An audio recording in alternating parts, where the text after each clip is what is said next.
Hello and welcome. Welcome back to my channel, guys, and welcome back to FNAF World. Return to Animatronica. Guys, since I posted my last video, things have gotten a little crazy. I gotta say, I made a video where you could actually leave comments. And man, was I surprised of how many comments did I actually get. I'm definitely gonna tell you everything about everything that has happened in the last 48 hours. But before we even get started, guys, as usual, I encourage you to like and subscribe, because by subscribing, not only do you support my channel, but you also are notified whenever I put out a new video, guys. Thank you so much for being awesome. And now, let's get into the video.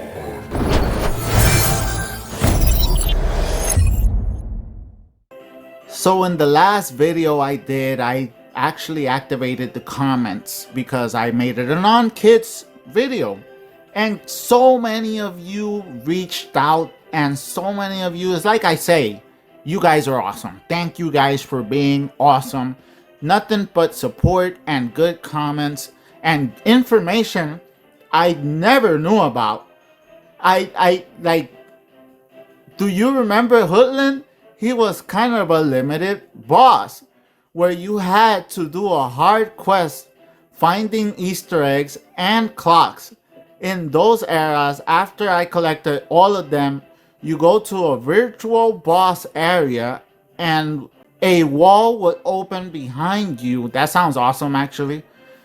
And behind you, you would fight him for cool cosmetics. But when revamp happened, that's the thing, the game did get revamped, and after it got revamped, I kind of discovered it.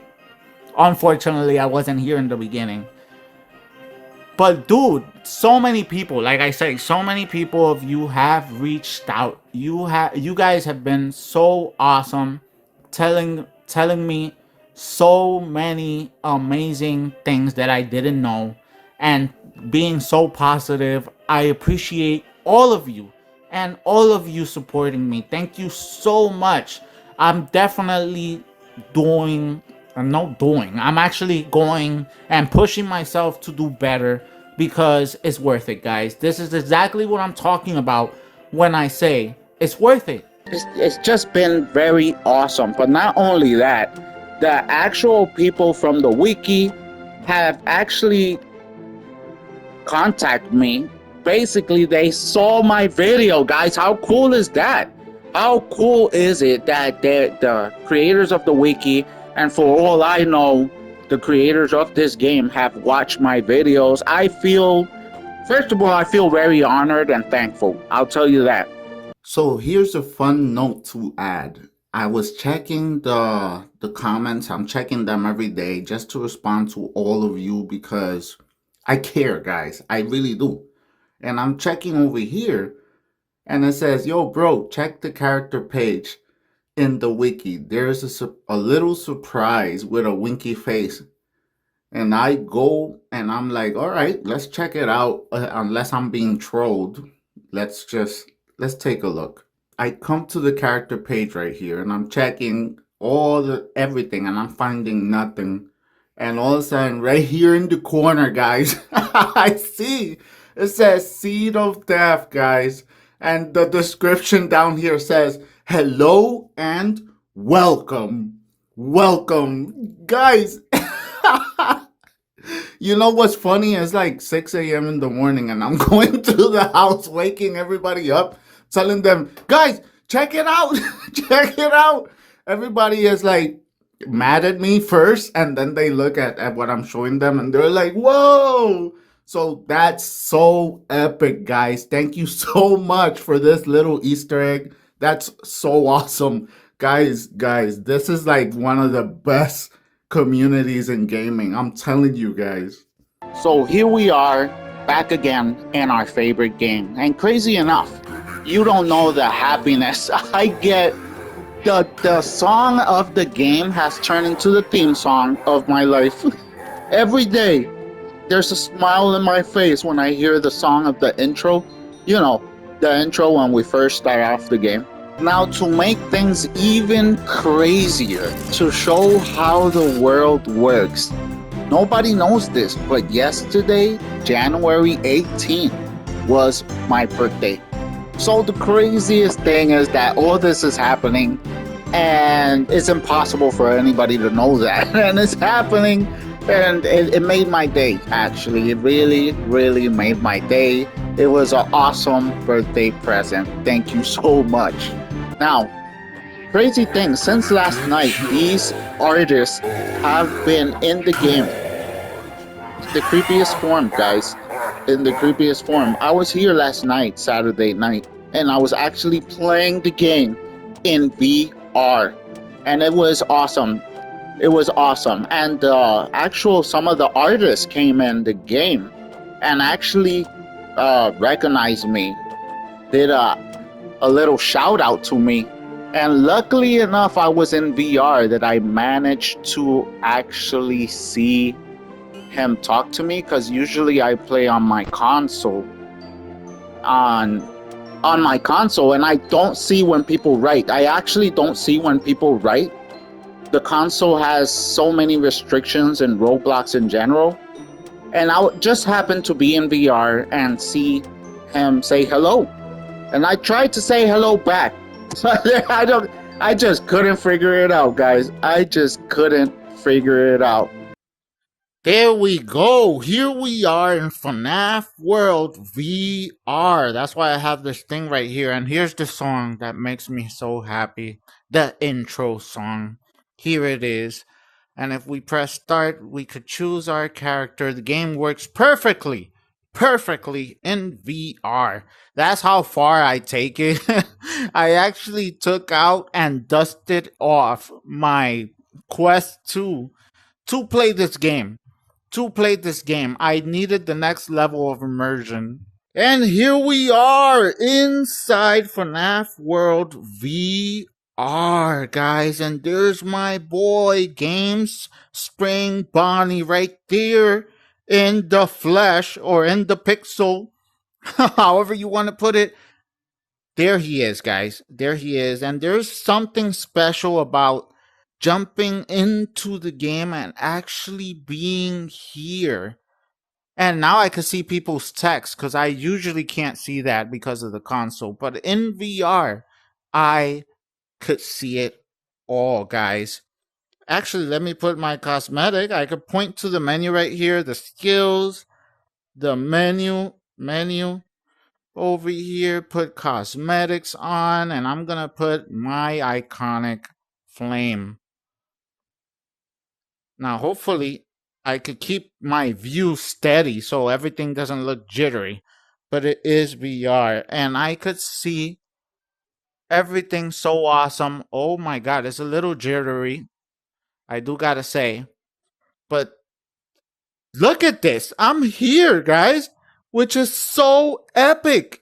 Putting yourself in the game really takes it to the next level, guys. It really, really does. And crazy enough, last night, I saw the artist of the game come in.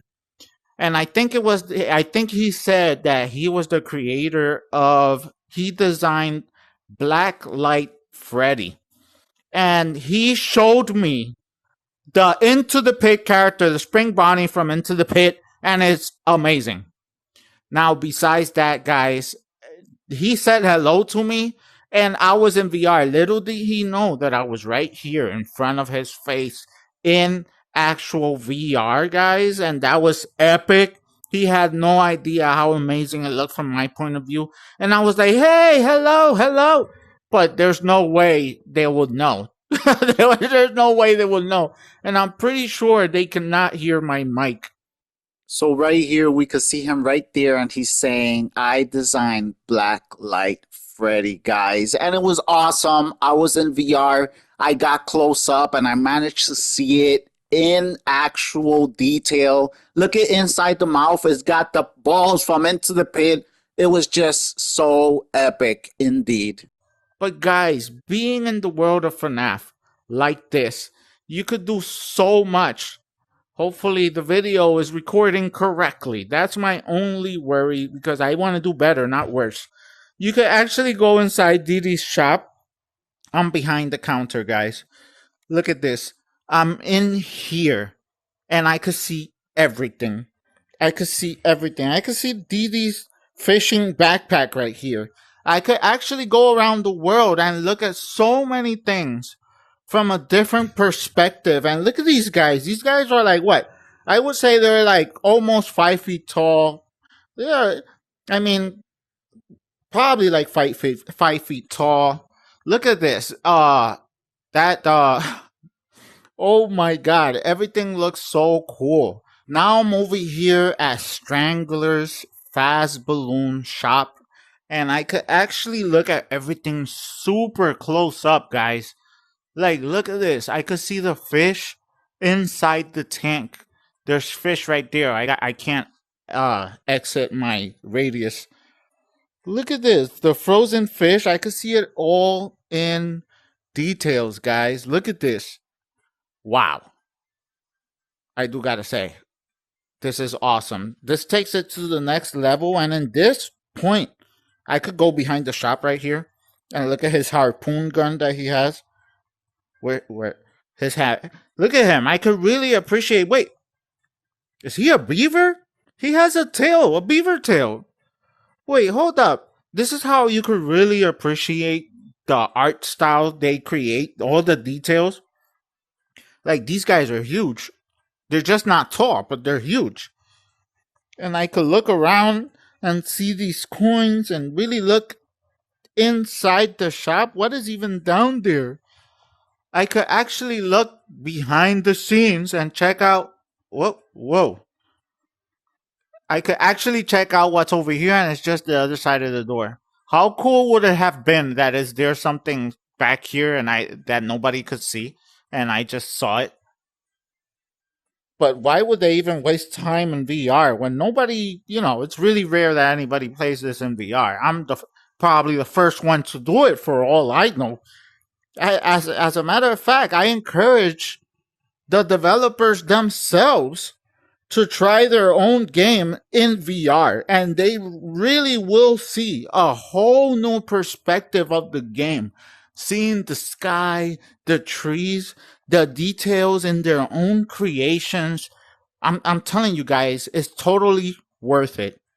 Guys, there's so much to explore. This is definitely the next level where I'm taking my exploration to look behind the scenes and really get myself immersed. The word here is immersion. I'm immersing. I'm immersing myself into the world of FNAF, guys. I'm telling you guys, this is so awesome to be here. It's so awesome to be here. Now I get to walk around with my boy Springtrap right here and really explore this world to the next level. By the way, yesterday I saw an eyeball flying away around in the sky. It was one of the developers or something. It's awesome. It's an awesome experience, guys. Today I want to talk to you about why we play the game in general. Why are we drawn? Well, there's many reasons why we come to this game. One of the first reasons is being a FNAF fan. That's a very important reason why we play this game. We're constantly scouring the world of Roblox looking for a game that scratches that itch of our fandom. And this game just happens to be basically its own version of FNAF World. So exploring the game, it's really satisfying to, especially if you know about FNAF World, you want to do this, you want to play it, you want to explore. And the fact that this game adds a few unique things, their own twists, just makes it even better because you don't know what's gonna surprise you next. The other thing, and the main thing that brings us to this game, it's the dark side of the FNAF fandom. We love horror, we love jump scares, we love the lore. A lot of us are here because of the lore. A lot of us want to just keep exploring and have lore. But there's even something more primal behind all of it, and that is our brain, our sense of collecting. Guys, we have a very, very big addiction to collecting characters, guys. Now, is it just me, or are most of us here because we want that next character? The fear of actually not getting a character when an event happens or anything, it's real, guys. It's real. Like, I don't know how to tell you how much of an addicted collector I am. I probably have a Fortnite account worth more than $3,000 just collecting, because it's in a lot of our DNA. We fall into gacha games and we fall into so many things, and this game does scratch the itch of collecting. And when there's nothing to collect, a lot of us just leave. This right here is an example of a game that I also play because it's FNAF World related, and they have literally a gacha machine. They literally have a gacha machine in the game, guys, where you could roll with odds. And not for nothing, it's a Roblox thing to have games like this. But when you put so much time and effort to designing and programming and updating the game, you gotta have something back. And I guess it's the business side of me that says, you should get back as much as effort you put in. You feel me? So at the end of the day, a lot of these games do this, and it just works, guys, to be honest. And I'm just saying, how much money you think I spent here to collect them all? How much money you think I have spent already in this game? A lot of the games that really, really are addicting are the games that have big collections that kind of get us so addictive that we don't know why or how to leave. But this game, to be honest, is always such a alluring thing that you never know when they're gonna add a new secret. You never know when they're gonna add a new character. You never know when you're gonna take. I always feel in this game like I'm just about to discover the next new thing. Like when I take a corner, I'm about to see something that no one has seen, or I'm about to discover something that I personally didn't know. Just the fact that there's something out there, it's really appealing and keeps us exploring, especially me. But the fact that we want to collect them, there's a reason why Pokemon, it's such a billion-dollar company. It's because of that need to have all the characters. I could honestly say that if they make this exact character in a different color, I'm probably gonna want it. I'm probably gonna want it. It's in our nature to want to collect them. And a lot of us, especially us collectors, we want everything. It doesn't matter if it's the same thing in a different color. We want it. I mean, come on, guys. The FNAF fandom is notoriously known for their collecting. Guys, it is no secret that the FNAF fandom goes way over the top, way overboard to make sure they don't miss out on any single character, any single variation, any single one. We could take it far, guys. I'm telling you, we could take it far. And the crazy thing is, if you don't take it this far, are you really a fan? And the crazy thing about that is the easier it is for us to get it, the less interesting it is. If we could just get something really easily, if we go to a store and we find that plushie and we buy it, it's not as satisfying. We want it just the same, but it's not as satisfying as going through the trouble of spending so much time, effort into trying to get that really, really rare one. And when you finally have it, you treasure it. It doesn't even matter if it's a ugly plushie of a character you don't even like.